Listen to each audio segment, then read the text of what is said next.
ఈరోజు తెలంగాణ రాష్ట్రంలో జనసేన పార్టీ బలోపేతం చేయడానికి పవన్ కళ్యాణ్ గారు చాలా తీవ్రంగా కృషి చేస్తున్నారు.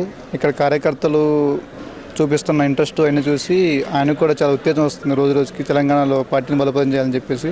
సో ఇక్కడ కార్యకర్తలు కూడా ఏమీ ఆశించకుండా సొంతంగా పార్టీని వాళ్ళ సొంత ఖర్చులతో వచ్చేసి పార్టీని బలోపేతం చేయడం చూస్తూ ఉన్నారు.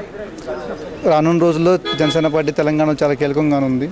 ఇప్పుడు మొన్న తెలంగాణ రాష్ట్రం స్వయంగా పవన్ కళ్యాణ్ గారు వచ్చి ఇక్కడ పార్టీ కార్యాలయాన్ని ప్రారంభించడం జరిగింది.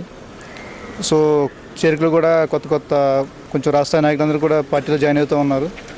రేపు ఖమ్మంలో 12వ తారీఖు కొత్తగూడెంలో జనసేన పార్టీ కీలక సమావేశం నిర్వహించనుంది. దానికి ఉమ్మడి ఖమ్మం జిల్లా మొత్తం కూడా రానున్నారు.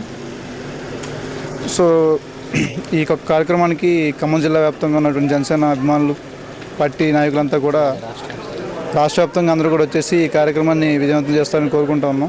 పార్టీ పోటీ చేయాలని కూడా చాలామంది అభ్యర్థులు ఇతర పార్టీలకి కంటే కూడా జనసేన పార్టీ చేయడానికి చాలామంది ఇంట్రెస్ట్ చూపిస్తూ ఉన్నారు. సో వాళ్ళందరికీ కూడా ఒక మంచి అవకాశం ఉంది ఈరోజు పోటీ చేయడానికి. రానున్న జడ్పీటీసీ, ఎంపీటీసీ ఎలక్షన్లో కూడా పోటీ చేయాలని చెప్పేసి ఇక్కడే పవన్ కళ్యాణ్ గారు నిర్ణయించడం జరిగింది. దానికి తగినట్టుగా ఇక్కడ సమావేశం నిర్వహించడం జరిగింది ఈరోజు. సో ఇక్కడ రాష్ట్ర వ్యాప్తంగా ఉన్న నాయకులందరికీ కూడా ఇన్ఛార్జ్ శంకర్ గౌడ్ గారు, రామతాళి రాజేశ్వర మేరకు ఇక్కడ మీటింగ్ నిర్వహించారు. వాళ్ళు ఆదేశాలు ఇచ్చారన్నమాట. ఎవరైతే పోటీ చేయడానికి సిద్ధంగా ఉన్నారో తమ నియోజకవర్గాల్లో, గ్రామాల్లో బలంగా పనిచేసి పోటీ చేయడానికి సిద్ధంగా ఉండాలని చెప్పేసి వాళ్ళు ఆదేశాలు ఇవ్వడం జరిగింది.